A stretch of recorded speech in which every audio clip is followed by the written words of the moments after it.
Hindi naman nagustuhan ni Peak Leader Zhang ang naging sagot ng misteryosong matanda kaya agad niya itong dinuro at sa unang pagkakataon ay tinawag niya ito sa tunay nitong pangalan na Tang Qingshan. Galit niyang itinanong kung paano nila Male iligtas ang kanilang senior sister kung ang napili nitong tagapagmana ay hindi naman pala ang fearless genius na matagal nilang hinihintay. Malamig naman na parang walang emosyon na sumagot si Tang Qingshan at iginiit niyang mayroon siyang sariling pamantayan sa pagpili ng kanyang tagapagmana kaya wala nang sinuman ang may karapatang makialam sa desisyon niyang iyon.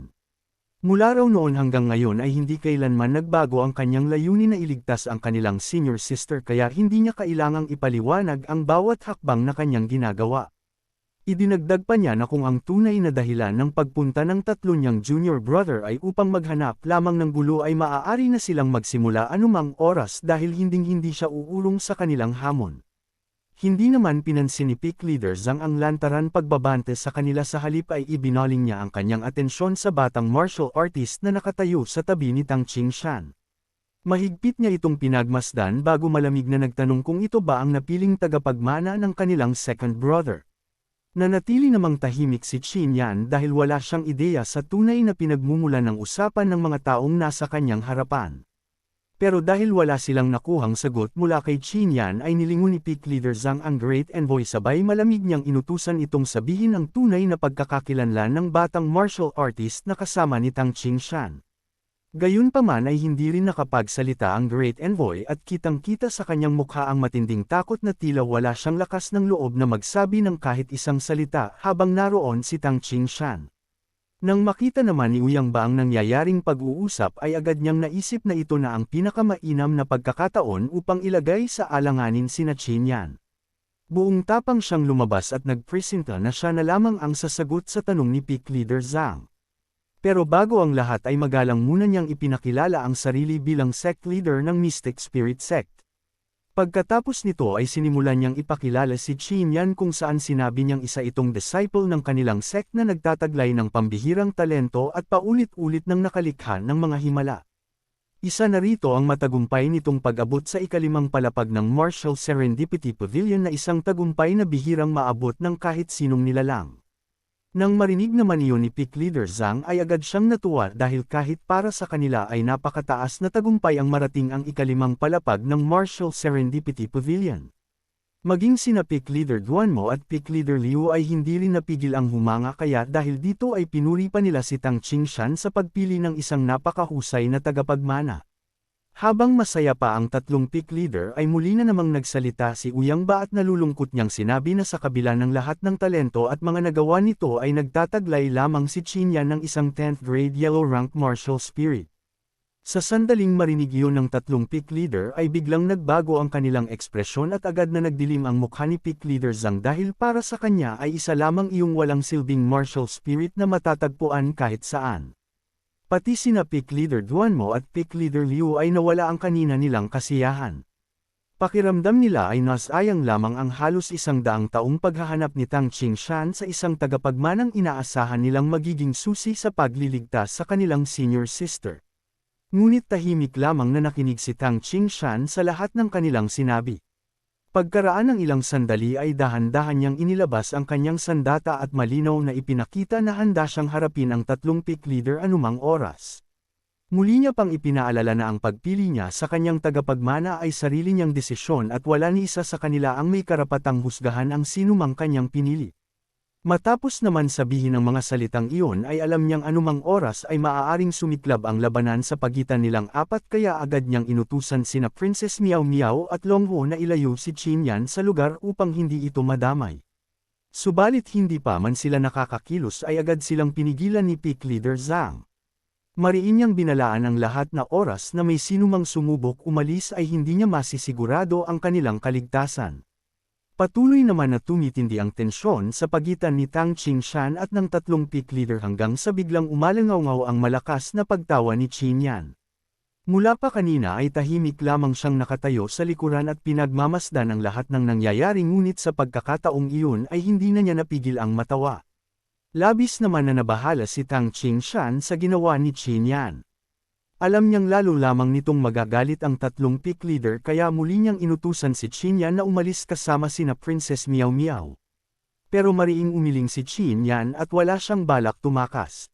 Matagal na niyang tinitiis ang pangmamaliit ng mga taong nasa kanyang harapan at ngayon ay panahon na upang ipakita sa kanila ang katotohanan. Dahan-dahan niyang pinakawalan ang kanyang aura habang malamig na nagsasalita.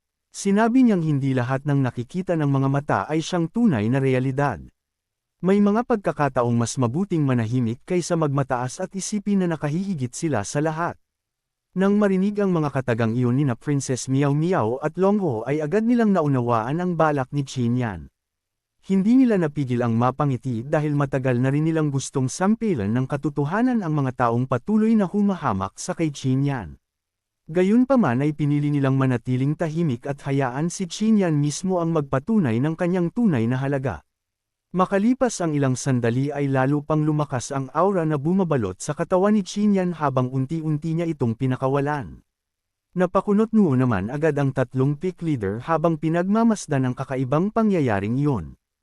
Hindi nila maunawaan kung paano nagagawa ng isang taong may di umano'y 10th grade yellow rank martial spirit na maglabas ng ganoong klaseng pressure. Samantala si Uyang Ba ay biglang namutla nang makita niya ang unti-unting pagtaas ng aura ni Qin Yan ay hindi niya napigil ang makaramdam ng matinding pangamba. Malinaw sa kanyang pakiramdam na ang mga susunod na mangyayari ay magiging simulan ng kanyang pinakamalaking bangungot. Nang maunawaan ni Peak Leader Duanmo ang tunay na nangyayari kay Qin Yan ay agad siyang nagsalita at ipinaliwanag niyang hindi ang aura o enerhiya ni Qin Yan ang patuloy na tumataas kundi ang antas ng martial spirit nito. Batay sa kanyang pagtataya ay umabot na iyon sa first grade Suan rank martial spirit. Subalit bagamat kahanga-hanga ang bilis ng pagtaas nito ay nanatili pa rin siyang kalmado dahil sa Qinglong Sacred Area ay maituturing lamang itong isang ordinaryong martial spirit. Malinaw naman na narinig ni Qin Yan ang mapanghamak na komento ni Peak Leader Duanmo kaya malamig niya itong tinanong kung mababa raw ang tingin nito sa first grade ay ano naman daw ang masasabi nito sa isang 8th grade Suan rank martial spirit. Bahagya namang umiling si Peak Leader Duanmo at hindi naniwala sa kanyang narinig pero sa kaibuturan ng kanyang isip ay unti-unti na siyang kinakabahan dahil batay sa kumpiyansa ng pananalita ni Qin Yan ay tila hindi ito nagsisinungaling. Hindi na pinatagal pa ni Qin Yan ang kanilang paghihintay at sa ikatlong pagkakataon ay muli niyang pinakawalan ang kanyang divine battle spirit sa harap ng maraming nilalang. Tuluyan nang lumitaw ang tunay nitong kasalukuyan na antas bilang isang 8th grade Suan rank martial spirit. Sa sandaling lumitaw naman ito ay nabalot ng nakakagulat na pressure ang buong paligid. Bigla namang tumingin si Qin Yan sa mga taong kanina lamang ay minamaliit siya at malamig na nagtanong kung maituturing pa rin ba nila siyang basura ngayong nalaman na nila ang tunay na antas ng kanyang martial spirit. Samantala tuluyan namang nagkatotoo ang pinakakinatatakutan ni Uyang Ba kaya naman para itong nawalan ng katinuan habang paulit-ulit na sumisigaw at nagtatanong kung paano nangyari ang imposibleng bagay na iyon. Si Peak Leader Duanmo naman na kanina lamang ay paulit-ulit na hindi naniniwala kay Qin Yan ay nahihiyang yumuko sa harap ni Tang Qingshan. Humingi siya ng paumanhin dito at inaming nagkamali silang tatlo sa pagdududa sa kakayahan ng napili nitong tagapagmana. Akala daw nila ay isinuko na ang pag-asa na mailigtas ang kanilang senior sister matapos ang nangyari noong 100 taon na ang nakalipas. Hindi rin inaasahan ni Tang Qingshan ang ipinakitang martial spirit ni Qin Yan kaya naman maging siya ay nagtataka na inaming wala siyang kaalam-alam na umabot na ito sa 8th grade Suan rank. Pero agad niyang ipinaliwanag na hindi iyon ang dahilan kung bakit niya pinili si Qin Yan bilang kanyang tagapagmana. Sinabi niyang noong una niya itong matagpuan ay napagtagumpayan nitong wasakin ang Violet Ocean Full Moon Boulder na kanyang inihanda bilang pagsubok. Lalo namang nabigla ang tatlong pick leader sa kanilang narinig gayong para sa kanila ay mas nakakagulat pa iyon kaysa sa antas ng martial spirit ni Qin Yan. Alam nilang ang sinumang makawasak sa Violet Ocean Full Moon Boulder ay nagtataglay ng potensyal na lampas sa martial progenitor realm pagdating sa hinaharap. Dahil dito ay wala ng alinlangan ng tatlong pick leader kaya sabay-sabay silang humingi ng paumanhin kay Qin Yan at inamin ang kanilang pagkakamali. Dagdag pa nila ay hindi nararapat maliitin ang isang taong may kakayahang higaitan silang lahat balang araw. Simula naman kanina ay tahimik lamang na pinagmamasdan ni Princess Miao Miao ang lahat ng nangyayari ngunit hindi siya pumayag na matapos ang lahat ay isang simpleng paghingi lamang ng tawad ang ibibigay ng mga pick leader. Matapang niyang sinita ang tatlong pick leader at sinabi na dapat silang magbayad ng karampatang kayamanan para sa pangmamaliit at paghamak nila kay Qin Yan. Agad namang sinuportahan ni Longho ang kanyang sinabi at paulit-ulit na sumigaw na kailangan nilang magbayad. Hindi naman tumutol si pick leader Zhang sa mungkahing iyon kaya kaagad niyang inilabas ang isang pambihirang kayamanan na tinatawag na Fruit of Good Fortune at iniabot ito kay Qin Yan. Ipinaliwanag niyang makatutulong ang kayamanang iyon upang mapabilis ang paggaling ng malulubhang pinsalang natamo nito. Habang ginagawa niya ang pagpapaliwanag ay bigla niyang naramdaman ang napakalalim at nakakatakot na aura na nakatago sa loob ng katawan ni Princess Miao Miao, dahilan upang lalo siyang mapaisip kung sino ba talaga si Qin Yan at ang mga taong nasa paligid nito. Maya-maya pa ay lumapit si pick leader Duanmo kay Tang Qingshan at sinubukan niya itong hikayatin na bumalik na sa kanilang master upang magkaayos na sila at magkapatawaran. Lagpas 100 taon na raw ang lumipas mula nang mangyari ang trahedya sa kanilang senior sister kaya hindi na ganun kahirap pag-usapan ang patungkol doon. Gayunpaman ay mariing tumanggi si Tang Qingshan at mariin niyang sinabi na marami pa siyang kailangang gawin bago dumating ang itinakdang araw ng pagliligtas sa kanilang senior sister. Pagkatapos naman ng pag-uusap nilang dalawa ay biglang humarap si Tang Qingshan kay Qin Yan at ang sumunod na nangyari ay labis na ikinagulat ng lahat. Bigla na lamang kasi itong lumuhad sa harap ni Qin Yan at same time na nakiusap na tulungan siyang iligtas ang kanilang senior sister. Hindi naman inaasahan ni Qin Yan ang pangyayaring iyon kaya agad niya itong inilalayan para makatayo at buong paggalang na sinabi na hindi na nito kailangang lumuhad o magmakaawa pa sa kanya. Handa naman daw siyang tumulong sa anumang hiling ni Tang Qingshan dahil napakalaki rin ang utang na loob niya rito at hindi niya kailanman makakalimutan ang lahat ng naitulong nito sa kanya. Sa naging sagot ni Qin Yan ay muling nabuhayan ng pag-asa si Tang Qingshan kaya hindi na siya nagpaligoy-ligoy pa at agad niyang ipinaliwanag ang tunay na dahilan kung bakit kailangan niya ang tulong. Inamin niyang tanging si Qin Yan na lamang talaga ang natitira niyang pag-asa upang mailigtas ang kanilang senior sister. Gayunpaman ay hindi magiging madali ang misyong iyon dahil kailangan nilang magtungo sa isang lugar na kilala bilang Ocean of Death. Isa itong napakapanganib na lugar kung saan napakataas ng posibilidad na mawala ng buhay ang sinumang pumasok. Dahil dito ay sinabi niyang mauunawaan niya kung tatanggihan ni Qin Yan ang kanyang kahilingan. Nang marinig naman nina Princess Miao Miao at Longho ang pangalang Ocean of Death ay agad silang napatingin kay Tang Qingshan. Napansin ni Peak Leader Duanmo ang kanilang pagtataka kaya siya na ang nagpaliwanag. Ayon sa kanya ang Ocean of Death ay kabilang sa top 10 forbidden areas ng Lower District. Kahit mga Martial Dominator Realm at Martial Highness Realm expert na nagtangkang pasukin ang lugar na iyon ay hindi na muling nakabalik ng buhay. Pero sa kabila ng nakakatakot na reputasyon ng Ocean of Death ay hindi man lamang natinag si Princess Miao Miao. Sa halip ay hinikayat pa niya si Qin Yan na tanggapin ang alok ni Tang Qingshan dahil kailangan din niyang magpunta roon upang kunin ang isang mahalagang bagay. Maging si Longho ay nakisali din at nagwika na ang labi ng isa sa kanyang mga ninuno ay naiwan sa Ocean of Death. Kapag matagumpay niya yung nakuha ay malaki ang posibilidad na makagawa siya ng breakthrough patungo sa Martial Highness Realm. Nang marinig ni Qin Yan ang mga dahilan ng dalawa niyang kasama ay lalo siyang naging determinado. Bukod sa nais niyang samahan sina Princess Miao Miao at Longho ay gusto rin niyang suklian ang napakalaking utang na loob niya kay Tang Qingshan kaya buong puso niyang tinanggap ang kahilingan nito.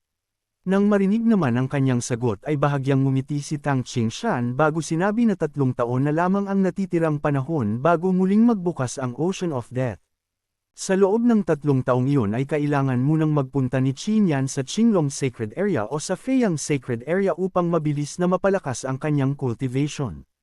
Sinabi rin niyang kapag dumating na ang itinakdang araw ay muli silang magkikita upang sabay silang maglakbay patungo sa Ocean of Death.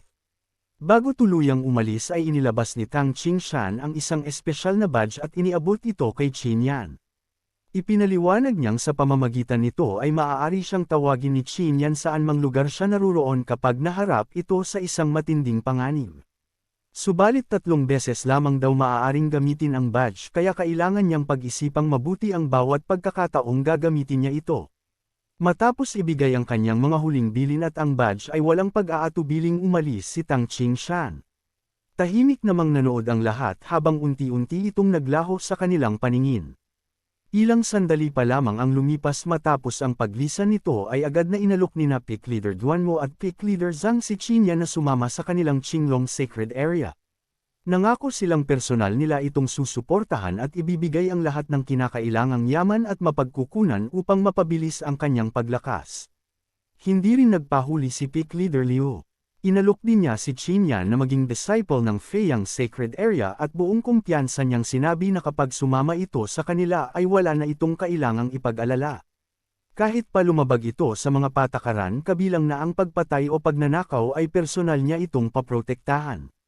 Nang marinig naman yun ni Princess Miao Miao at Long Ho ay agad silang napangiti dahil tila pabor na pabor sa kanilang dalawa ang ganoong uri ng suporta. Gayunpaman sa kabila ng napakagagandang alok ng tatlong pick leader ay nanatiling kalmado si Qinyan.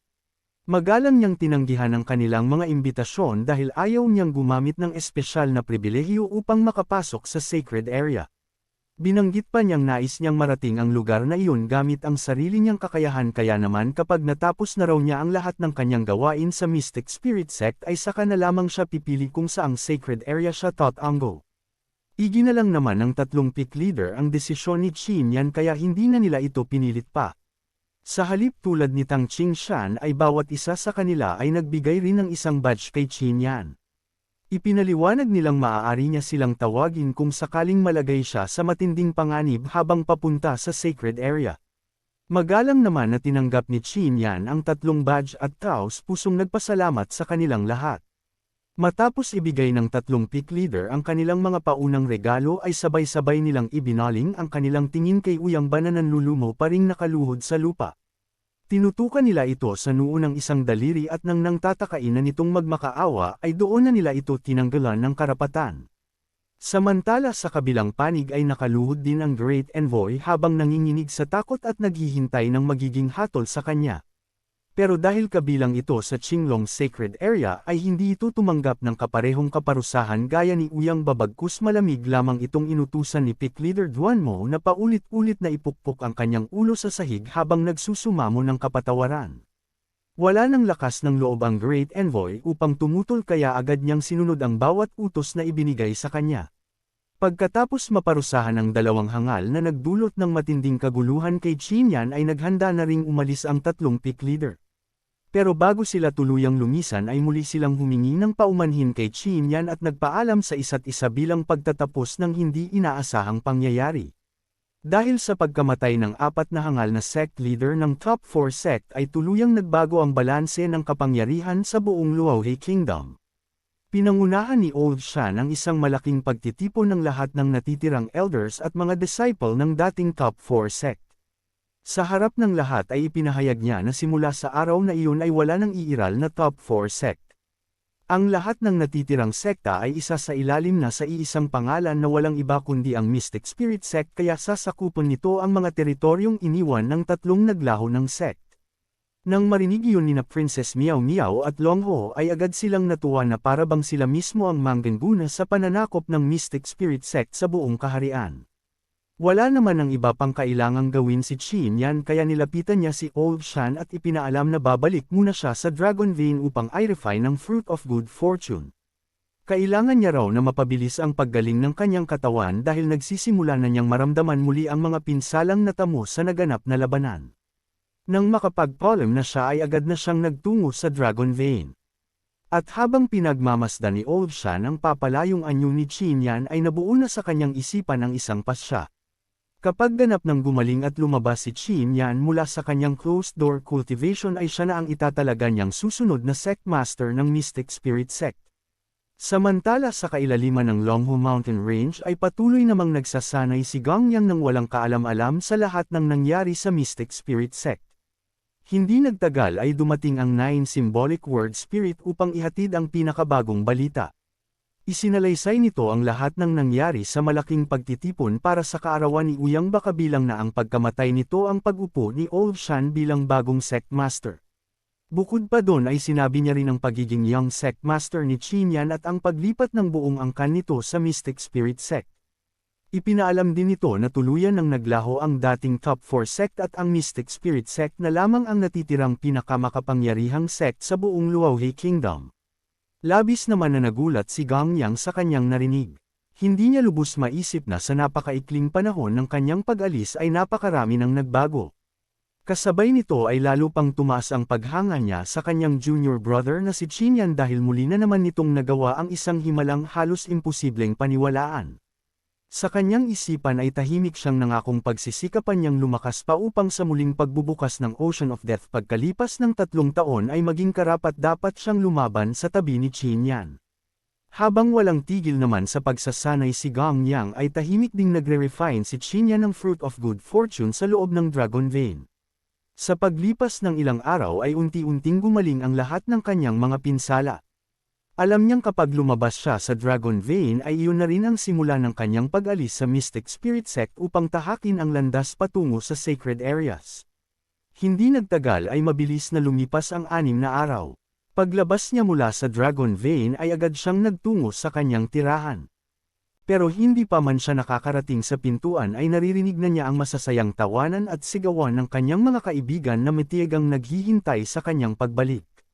Pagpasok niya sa loob ay nadatnan niyang masayang nagsasalo-salo ang lahat habang nag-iinuman. Agad siyang pinaupo sa kanilang tabi at inabutan ni Hulong ng isang baso ng alak. Sandaling natigilan si Qin Yan dahil iyon ang unang pagkakataong iinom siya ng alak. Ngunit sa huli ay tinanggap din niya ang alok ng kanyang kaibigan. Lumipas ang buong magdamag sa masayang kwentuhan at pagdiriwang hanggang isa-isang bumagsak ang kanyang mga kaibigan dahil sa labis na kalasingan. Tanging si Qin Yan lamang ang nanatiling gising habang si Princess Miao Miao naman ay bahagyang nalalasing na at halos hindi na makatayo. Nang makitang tuluyan ng nakatulog ang lahat ay marahan niyang binuhat ang prinsesa at dinala ito sa sariling silid upang makapagpahinga ng maayos hanggang kinaumagahan. Matapos niyang matiyak na komportable na ang kalagayan nito ay tahimik siyang nagtungo sa silid ng kanyang ama. Sa kanyang pagdating ay nadatnan niyang naghihintay na pala ito. Alam na pala nito ang dahilan ng kanyang pagpunta dahil batid nitong muli na namang aalis ang kanyang anak upang tahakin ang panibagong paglalakbay. Bilang paggalang naman ay lumuhad si Qin Yan sa harap ng kanyang ama at formal na nagpaalam. Sinabi niyang hindi niya alam kung ilang buwan o ilang taon ang lilipas bago sila muling magkita kaya ang tanging hiling niya ay ingatan nito ang sarili habang wala siya. Tahimik naman na tinanggap ng kanyang ama ang kanyang pagpapalam at buong pagmamalaking pinagmasdan ang anak na unti-unti nang tinatahak ang sarili nitong landas.